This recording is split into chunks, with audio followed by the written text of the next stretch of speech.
hoje que precisa do teu milagre, Senhor, do teu amor. Em nome de Jesus, papai. Deus, e já nós agradecemos, Senhor, pela tua bondade, Senhor.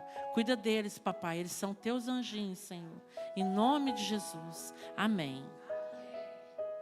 A Sara que vai dar aula hoje, abençoe a Sara também, né? Em nome de Jesus.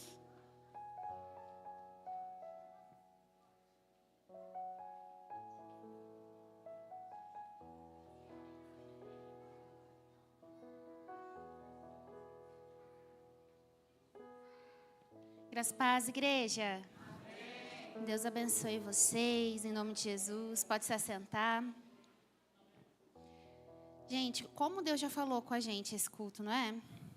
Ele só confirmou o que Ele entregou ao meu coração. Desde a abertura, os louvores, tudo. E uma coisa interessante que a pastora Sinara falou no momento profético era: perca o controle. Né? Perca o controle para Deus. E a irmã Cláudia falou que ela perdeu o controle naquele dia que ela, né, pediu demissão. Mas Deus pegou e fez tudo novo de novo, né? Sabe qual que é o título, meus amados, da pregação hoje? Deus não perdeu o controle.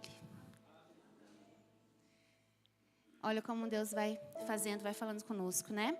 Gostaria que a igreja abrisse no livro de Romanos, capítulo 8.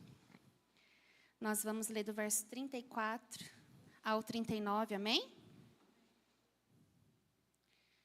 Romanos 8, 34 ao 39. E esse Deus é poderoso e fará muito mais, amém? Glória a Deus. Assim diz a palavra do Senhor: quem os condenará? É Cristo Jesus quem morreu, ou melhor, quem ressuscitou, o qual está à direita de Deus e também intercede por nós. Quem nos separará do amor de Cristo? Será a tribulação, ou a angústia, ou a perseguição, ou a fome, ou a nudez, ou o perigo, ou a espada? Como está escrito: por amor de ti somos entregues à morte continuamente. Fomos considerados como ovelhas para o matadouro. Em todas essas coisas, porém, somos mais do que vencedores, por meio daquele que nos amou. Porque eu estou bem certo que nem a morte, nem a vida, nem os anjos, nem os principados, nem as coisas do presente, nem do porvir, nem os poderes, nem a altura, nem a profundidade, nem qualquer outra criatura poderá nos separar do amor de Deus, que está em Cristo Jesus, nosso Senhor. Amém? E hoje nós cantamos que Ele nos ama. E esse louvor é muito poderoso. E eu me lembrei do versículo que seria o versículo-chave da pregação de hoje. Eu falei: realmente, Senhor, o Senhor nos ama. Não é nenhuma preocupação, não é nenhuma angústia, não são as provações que nós, porventura, passemos aqui na terra, vai nos afastar desse amor. Na verdade, se eu não estou passando por alguma luta, alguma prova, eu estou achando estranho. A gente precisa. Sabe por quê, meus amados? É na luta e é na provação que Deus forma o nosso caráter para sermos mais parecidos com Ele. E lendo essa passagem, nós vemos que Deus, Ele não perde o controle das nossas vidas. Que apesar das angústias, das aflições, tudo aquilo que nós passamos diariamente, Ele não perde o controle. Por mais que Ele fale assim: vire para a direita, e a gente vai para a esquerda. E pode ser que a gente dê um caminho muito maior até chegar no alvo que Ele escolheu. Mas se Ele quiser e se nós quisermos, primeiramente, o Senhor, Ele tem total poder e capacidade de fazer a promessa dEle se cumprir em nossa vida. Amém? Fala para o irmão que está do seu lado: irmão, ter fé é perder o controle. Porque quando a gente quer controlar as coisas,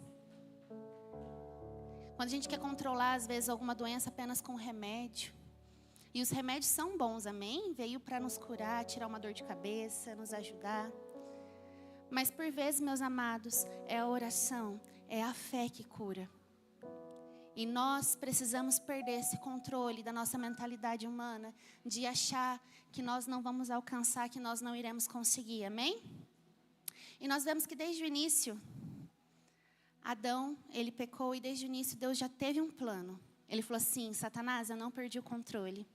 Você acha que ganhou o controle da vida de Adão, mas eu tenho um plano maior. Vai vir um que é perfeito, o Adão perfeito.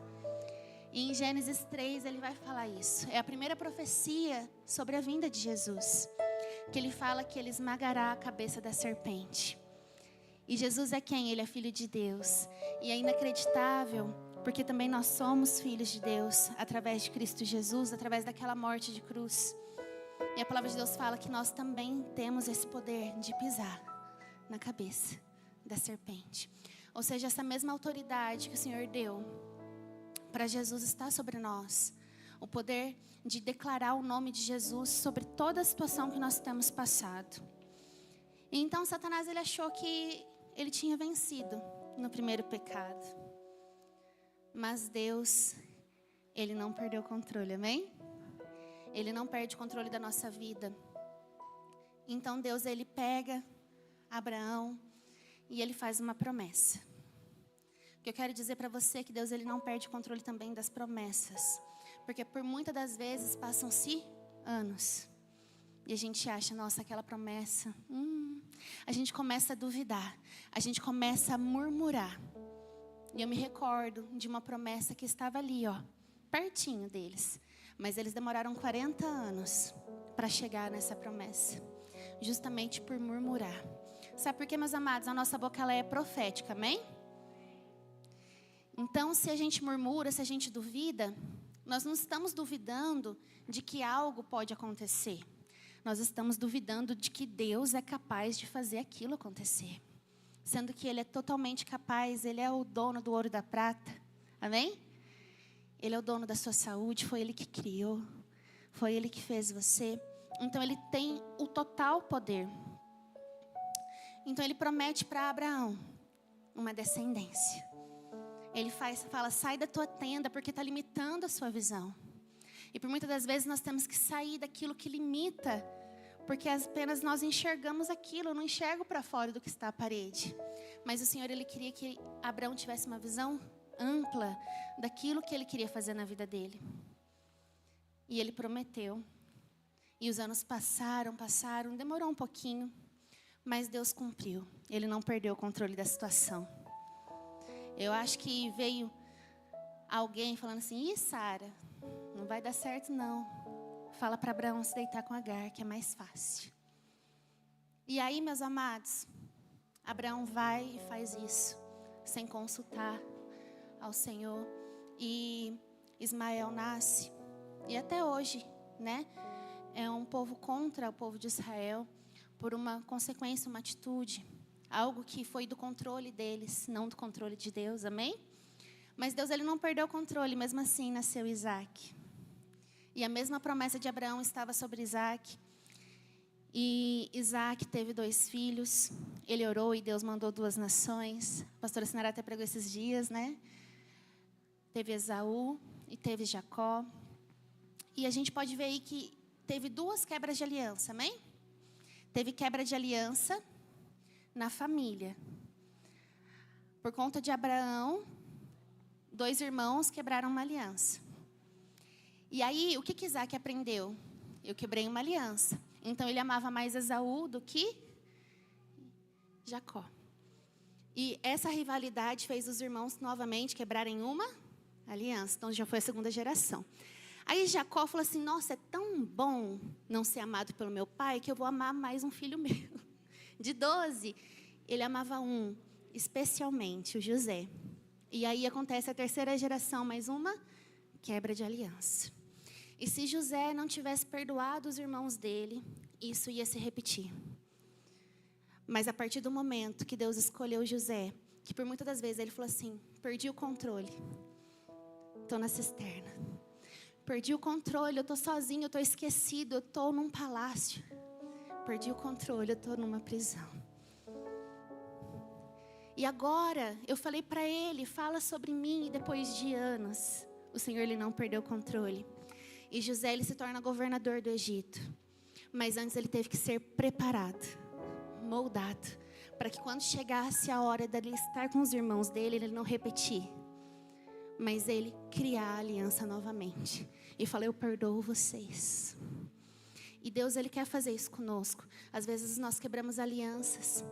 Não falo apenas na nossa família, mas alianças com os nossos irmãos, por coisas tão banais, mas também na nossa família.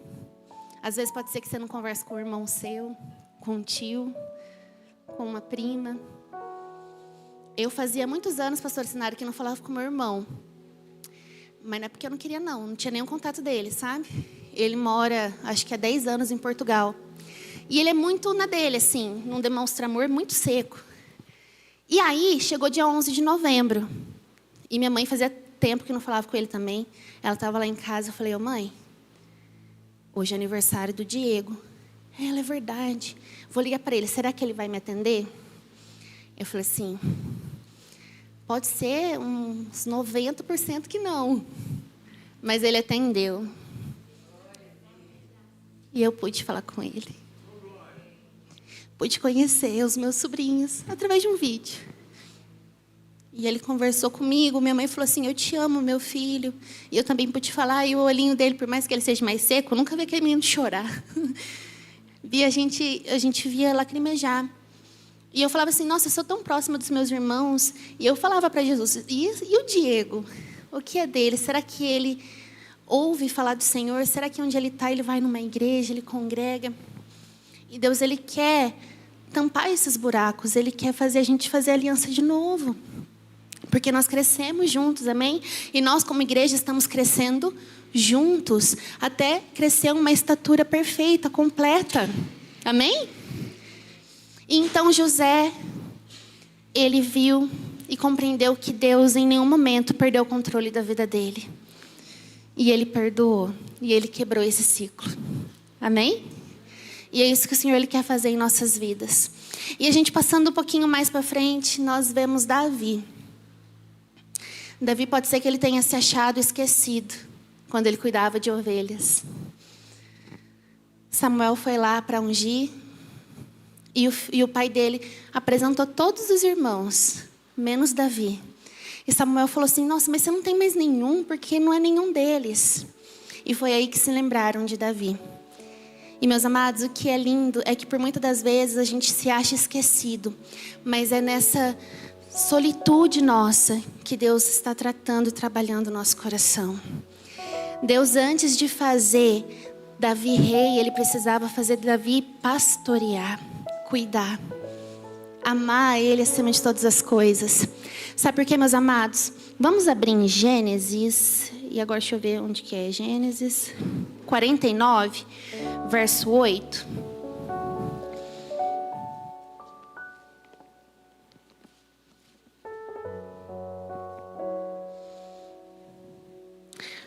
Nós vamos do 8 até o 12, amém? Gênesis 49, 8 ao 12. Aqui nós vamos ver Jacó, que já tinha se transformado em Israel. Deus mudou o nome dele, trouxe ele, restaurou ele, assim como a pastora pregou. Nossa, eu não esqueço. Tem umas palavras, né, que marcam a gente, né? E se marcou eu, quer dizer que eu ainda estou comendo dessa palavra. Glória a Deus. E aí ele vai abençoar os 12 filhos dele, né? E ele faz por ordem, né, de nascimento. E ele chega no Judá. E ele fala o seguinte para o Judá. Judá, os seus irmãos o louvarão. E a sua mão estará sobre o pescoço de seus inimigos. Os filhos de seu pai se inclinarão diante de você. Judá, você é um leãozinho. Da presa você subiu, meu filho. Ele se agacha e se deita como leão e como leoa. Quem o despertará? O cetro não se afastará de Judá, nem o bastão sairá de entre os seus pés, até que venha Siló, e a ele obedecerão os povos. Ele amarrará o seu jumentinho à vide, e o filho da sua jumenta à videira mais excelente. lavará suas roupas no vinho e a sua capa em sangue de uvas. E os seus olhos serão cintilantes de vinho e os seus dentes serão brancos de leite. Amém? De quem Israel estava falando aqui? Ele falou do nascimento, do reinado, da morte, da ressurreição. E aí me fala, quem que vai governar para sempre? A tribo de Judá. E quem que Deus escolhe para ser o primeiro rei? Da tribo de Benjamim. Ele escolheu Saul. E a gente pensa assim, nossa, mas será que Deus perdeu o controle? Ele escolheu agora uma pessoa que não é da tribo de Judá. E agora, como ele vai fazer cumprir a promessa dele? Mas Deus, ele não perde o controle. Enquanto um que tinha sido escolhido sim por Deus, estava errando, caindo na soberba do governo, tinha um ali, esquecido, mas sendo tratado por Deus. Deus só estava esperando achar aquele que ele ia fazer a promessa se cumprir. Então, meus amados, por muitas das vezes, Deus está esperando a gente se encaixar, a gente reconhecer que nós precisamos dele, viver na dependência dele, para ele fazer se cumprir a promessa dele na nossa vida, amém? E nós vemos que Davi, ele mata Golias. Eu amo o Mateus e meu sogro brincando de Davi e Golias, pastor, é muito bom. E fala, vovô, tinha umas pedras lá, né, no quintal desse tamanho. Vovô, vamos brincar de Davi e Golias? Ele falou, vamos. Ele falou assim, ó, eu sou o Davi, o senhor é o Golias. Aí ele falou assim, abaixa aí. Aí ele pegou a pedra desse tamanho. Aí eu falei assim, não quero não, menino. Desse jeito não. Ou seja, ele está aprendendo, amém? Não a misericórdia, aprendendo a palavra de Deus. E então nós vemos que Davi, ele mata Golias. E Davi, ele encontra um amigo chamado Jonatas. E ele faz uma aliança com Jonatas, falando que sempre vai estar com ele, que vai se lembrar dele. E Jonatas, ele tem um filho chamado-se Mefibosete. E nós vamos falar um pouquinho sobre ele nesse momento, amém? Agora nós vamos para 2 Samuel, capítulo 9.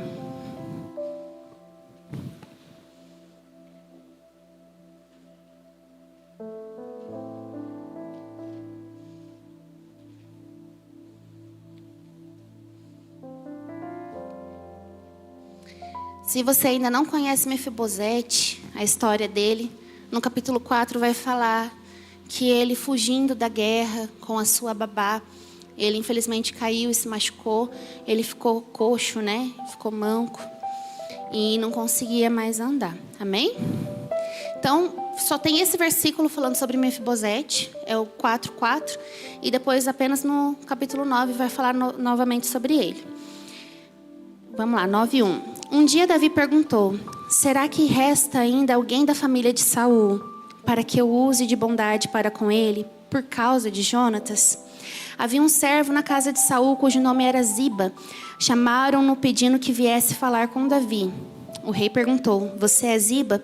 Ele respondeu, sou eu mesmo, seu servo. Então Davi perguntou, existe mais alguém da família de Saul para que eu use da bondade de Deus para com ele? Ziba respondeu, ainda existe um filho de Jonatas, aleijado de ambos os pés. Então o rei perguntou, e onde está ele? Ziba respondeu, ele está na casa de Maquir, filho de Amiel, em Lodebar. Então o rei Davi mandou trazê-lo de Lodebar, da casa de Maquir, filho de Amiel. Quando Mefibosete, filho de Jonatas, filho de Saul, chegou diante de Davi, inclinou-se, prostrando-se com o rosto em terra. E Davi disse, Mefibosete, e ele respondeu, aqui estou às suas ordens. Então Davi lhe disse, não tenha medo, pois serei bondoso com você por causa de Jonatas, seu pai. Vou restituir a você todas as terras de Saul, seu pai, e você sentará sempre à minha mesa para comer. Então Mefibosete se inclinou e disse, quem é este seu servo, para que o meu senhor tenha olhado para um cão morto como eu? Vamos até aí? Meu Deus. Mefibosete era filho de um príncipe, neto de um rei. Mas ele perdeu a identidade dele. Lodebar, meus amados, eu anotei aqui. Eu fui pesquisar o que significa. Lodebar significa sem pasto, sem alimento, sem palavra ou lugar de esquecimento. E o que Davi era? Ele era pastor, antes de se tornar rei. E Davi, o que ele fez? Ele foi um pastor, um pai para Mefibosete. Ele falou assim: Lodebar não tem pasto, mas aqui em Jerusalém tem. Em Lodebar não tem alimento, mas a partir de agora você vai se sentar na mesa e comer como filho do rei. Pode ser que Mefibosete tenha pensado: Deus esqueceu de mim. Aqui não tem nada, eu não consigo nem andar. Eu não consigo nem olhar para cima de tanta dor. Dói para ficar olhando toda hora. Então o meu lugar é o chão. Eu sou como um cão morto. Talvez ele pensou que ele seria morto. Falou: nossa, eu sou o único que restou. Me acharam, e agora? Mas ele vai na presença do rei. Assim como nós fomos um dia. E ele estendeu o cetro para nós. E falou: eu vou ser bom com você. Por conta de uma promessa. Por conta da minha palavra. Você estava como uma ovelha desgarrada, sem pasto, sem alimento. Esquecido. Mas a partir de hoje eu tenho um controle sobre a sua vida. A partir de hoje você tem pasto, você tem alimento. Davi fala isso: Senhor é o meu pastor, nada me faltará. Em pastos verdejantes. Esses pastos verdejantes que o Senhor quer nos colocar. Descansar. Deixar o controle com Ele e falar: Pai, a minha vida é Tua. Estou sofrendo hoje, mas eu posso descansar nesses pastos. Existe uma promessa sobre a nossa vida, meus amados. Existe uma promessa. Uma não, várias. São tantas promessas na palavra, naquilo que tem o alimento na nossa espada. E nós precisamos tomar posse. Porque por muitas das vezes nós chegamos na igreja como um cão desgarrado, achando que nós não somos filhos. E o que mais o pastor Elide falou, e no ano de 2025, você é filho. Você é filho, se posiciona, você é filho. Ande como um filho, se levante como um filho, vá dormir como um filho, assente à mesa como filho de um rei poderoso, que é esse Deus. Nós precisamos nos posicionar como filhos. Porque quando a gente entra na presença de Deus aqui nessa igreja e fala assim: ah, Senhor, eu sou como um cão. A gente tira o sacrifício dele naquela cruz, porque ele te deu, por herança, o direito de ser chamado filho de Deus. Chega de vitimismo, igreja. Chega de achar que é tudo com você. Você já saiu de Lodebar, você não está mais lá. Você está vindo para um lugar que tem alimento. Tem palavra de Deus aqui, só é pregada a palavra de Deus. Nada fora disso. Na palavra que sai daqui desse altar você pode confiar. É palavra viva. Lodebar é lugar de esquecimento, que não tem palavra, que tem. Você não está mais naquele lugar de vergonha, de dor. Aqui você pode se assentar, olha que mesa linda. Aqui todos nós estamos na mesma altura. A gente pode conversar. A gente pode brincar. A gente pode se abraçar. A gente pode ver um irmão com uma cara um pouquinho mais cabisbaixa e falar assim: ô irmão, você está precisando de um abraço. Aqueles que não gostavam de abraço, tá amando abraçar. Porque saíram de Lodebar. E o Senhor, Ele não perdeu o controle da sua vida. Eu não sei o que você está passando. Eu não sei se a sua fé está esmorecida. E por muitas das vezes você pode pensar assim: nossa, mas a palavra não fala comigo, pastor. Nossa, mas o Senhor fala, parece que não entra, parece que eu não estou sentindo nada. Parece, eu acho que o culto hoje não foi para mim. Meus amados, se você veio, é para você sim. Não é para você ficar pensando: nossa, se tal fulano tivesse vindo essa palavra, vou mandar a live da igreja para ele. É para você. A não ser que você esteja acamado, doente, viajando, você assiste na live. Mas se você não tiver, venha congregar. Porque é para você, amém? Ele não perdeu o controle, meus amados. Às vezes a gente pega o controle da mão dele, né? Fiz a Deus, peguei o controle. Aí, falei assim: nossa, que botões legais. O meu controle, gente, eu demorei um pouquinho para mexer, porque não tem número aqui, trem. Tem só uns negócios assim, ó, Netflix, Amazon, coisa e tal. Tem uma bolotinha. Uma bolotinha menor no meio da bolota. Aí eu falei assim, cadê? Eu falei, comprei. Cadê a pilha? Aí eu falei assim, recarrega com a luz do sol. Eu falei, Aí descarregou o controle. Eu falei assim, verdade, preciso abrir a luz do sol aqui. Deixei lá. Aí fez, plim, plim, ligou. Eu falei, nossa, que negócio genial, gente. Como que tá, né? Mas eu demorei um pouquinho, apanhei. Aí nós pega o controle, tá no botãozinho para voltar. Aí a gente fala assim, nossa, Deus, eu quero tirar o controle da tua mão. Deixa eu voltar pro lugar da minha dor. Aí a gente volta e fala assim, Deus esqueceu de mim. Tô aqui em Lodebar. O irmão não se lembra de mim. Nossa, e o pastor nem me mandou mensagem no Zap hoje. Ai, tá doendo tanto. E Deus, ela olhando, falando assim, o que aquele ser humano, meu filho, tá apertando, voltando no passado, num momento de dor, de tristeza que eu já tirei, já dei uma vida nova. E às vezes a gente aperta o botão de pausar. Não, pastor Lídio, agora eu vou. O Senhor me chamou para ser líder, agora eu vou. E agora, não, pode me botar em tudo. Pode me botar para fazer abertura, dízimo e oferta. Aí, Senhor, vai fazer dízimo e oferta. Aí eu falei assim, não, deixa eu apertar o pause. Aí parece que eu não quero mais, não. Tô nervoso. Eu quero pausar minha vida aqui. Parece que eu não quero crescer, porque eu tô com medo. E, meu amado, eu já fiz muito isso. Principalmente no momento profético, gente. Até falei pra Mari ontem. Que, nossa, gente, o trem que... Eu falava, Jesus. Aí, quando eu era escalada pra ficar no profético, é porque o pastor Lídio falava, vai no profético. Eu, Deus. Aí, quem que chegava? O bispo Ney. Eu, Deus. Aí eu chegava nele e falava assim, bispo, que saudade. Como o senhor não está escalado para nada, o senhor não quer fazer o profético? Ó, tô assumindo, me perdoa, Deus vai trabalhar isso, juro. Aí ele, não, eu faço. Quem quer? Eu falei assim, nossa, amém. Então, gente, confesso, muitas vezes eu vi o bispo Ney e falava assim, Jesus, por medo de falar errado, de gaguejar, né? Mas o Senhor tem trabalhado isso no meu coração, amém? Daqui a pouquinho eu vou estar subindo aqui, jogando fogo, assim, expulsando Satanás, coisa e tal, falando assim, você não tem mais controle na minha vida, não. Chega de pausar. Bora avançar, igreja.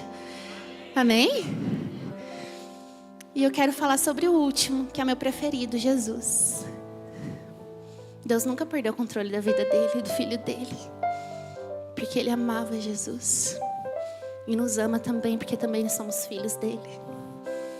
Jesus não estava sozinho, carregando aquela cruz. Deus não tinha perdido o controle da vida dele naquele momento.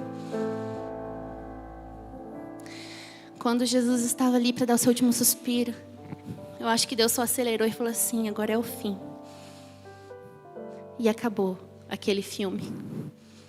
Só que aí Deus falou assim, vou fazer um best-seller. Vai ter parte 2. E Jesus pode ter sido esquecido por muitos no primeiro dia. E no segundo dia, e no terceiro dia. Mas aí ele ressuscitou. E Deus escreveu essa história desde Gênesis. Então ele não perde o controle da nossa vida. E se você tirou o controle da mão de Deus, é hoje. É hora, é agora. Devolve para Ele. Fala assim, Senhor, eu preciso entregar para o Senhor. Viver na tua dependência. Nossa, mas eu tenho muito medo de viver como Jesus viveu, porque o bichinho sofreu. Sofreu, mas venceu. Sofreu por você. Então, se você sofreu pelo seu irmão, meu amado, parabéns. Você está igualzinho a Jesus. Sofra pelo irmão que está do seu lado. Ame ele. Ame ele de tal maneira que seu coração doa. Ajude ele. Nós somos um corpo. Se um pedacinho cair, o corpo inteiro cai. Deus não pode perder o controle da Igreja Batista Vivar. Nós não iremos deixar, amém? Sábado tá aí uma festa linda. 16 anos. 16 de muitos até Jesus voltar. Porque as portas do inferno não prevalecem contra essa igreja. Amém? Ah, como Jesus é precioso. Em nenhum momento. Uma hora, Maria e José queriam ter o controle da vida de Jesus nas mãos e perde Jesus. Jesus, uma criança, 12 anos. Procura Jesus ali, procura lá. E fala assim, gente, eu tô achando que eu sou que nem, às vezes, Maria. Às vezes eu falo assim, cadê meu filho? Muitas vezes, né, Neto? Aqui na igreja. Eu falo assim, gente, cadê Mateus? Aí tá correndo, né? Teve um dia que ninguém sabia onde esse ser humano tava. Tava louvor, todo mundo em pé, então a gente fica meio dificultoso de ver uma criança desse tamanho, quando tá todo mundo em pé. Aí, minha mãe olhou pra mim com aqueles olhos, cadê Mateus? Aí eu saí do meu lugar, eu falei, cadê Mateus? Gente, procurei na igreja inteira. Fui lá embaixo, fui na sala dos pastores, fui não sei o que mais. As crianças não estavam porque estavam aqui ainda no louvor. Aí eu falei, a minha mãe, Carol, para o louvor, precisa chamar onde está o Mateus. Mamãe desesperada. Aí eu falei, mãe, calma, respira. Com quem que ele estava, gente? Quem adivinhar? Com a Laura, com a Sofia e com o Luiz. Aí eu olho pro Luiz, com um carequinho assim, olhei e Mateus lá sentadinho. Aí eu falei assim, eu vou matar o Luiz, que ele não falou pra mim que estava com ele. Mas às vezes parece que a gente perde esse controle sobre a vida dos nossos filhos, né? Porque eles querem voar. E Jesus, ele estava no controle do Pai. E quando Maria e José acharam Jesus, ele estava na casa do Pai. E é tão legal, né, que ele fala na maior maturidade. Por acaso vocês não sabiam que eu estava na casa do meu Pai? Aí eu acho que Maria se ligava e falava assim, é verdade, você é filho de Deus. Daqui uns aninhos eu vou ter que te entregar para morrer por mim, mera pecadora. Eita, que mulher teve que ser forte, viu?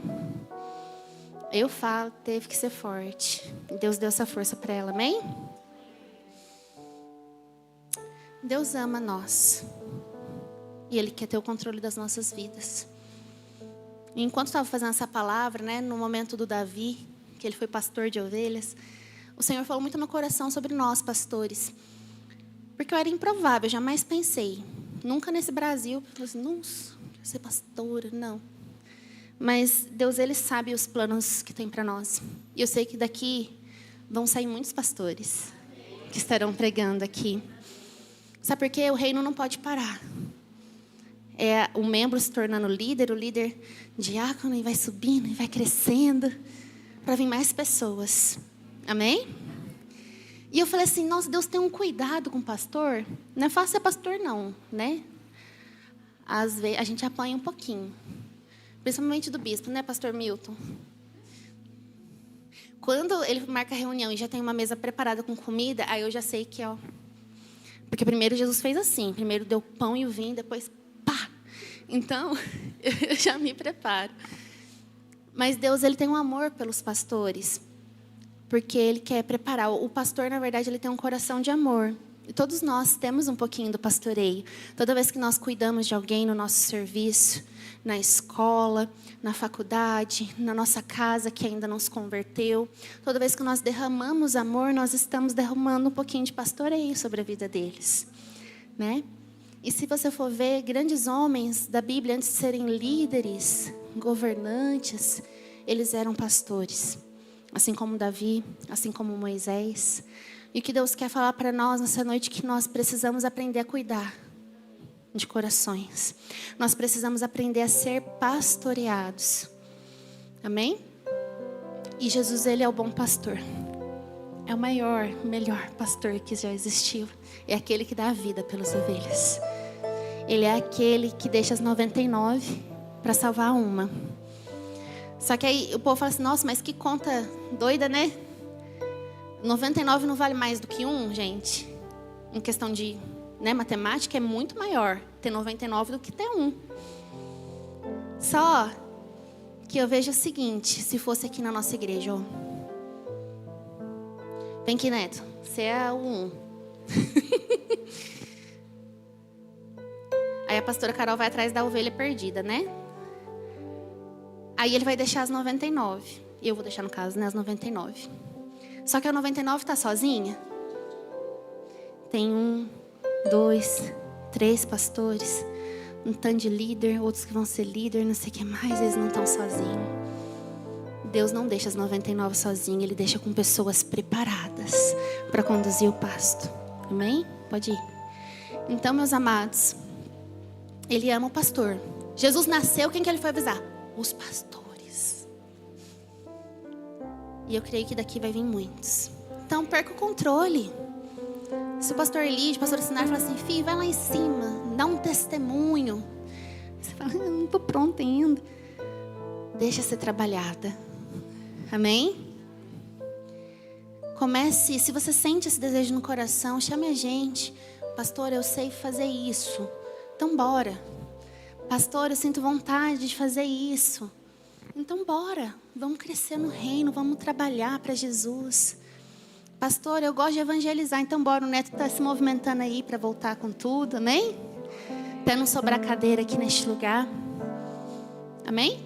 A cadeira vazia que está no seu, né, do seu lado, ela tem dono. Comece a orar por essa vida. E perca o controle, meus amados, não tenha medo não, essa palavra é para mim. Não vou ter medo profético. Vou avançar. Amém? Nós vamos crescer juntos. E cada partezinha do corpo tem uma função. E somente juntos nós vamos conseguir avançar. Amém? Se coloque de pé. Não volte mais para Lodebar. Jesus não te quer lá. Ele já cansou de ficar falando para Ziba te buscar de novo. Para de voltar ao passado. Para de voltar a pensar de onde você veio, mas pense para onde você vai. Aí daqui para frente. Se for para lembrar do passado, você lembra de momentos bons, das promessas que ainda vão se concretizar na sua vida. Tenha fé a tal ponto de perder o controle. De pensar, nossa,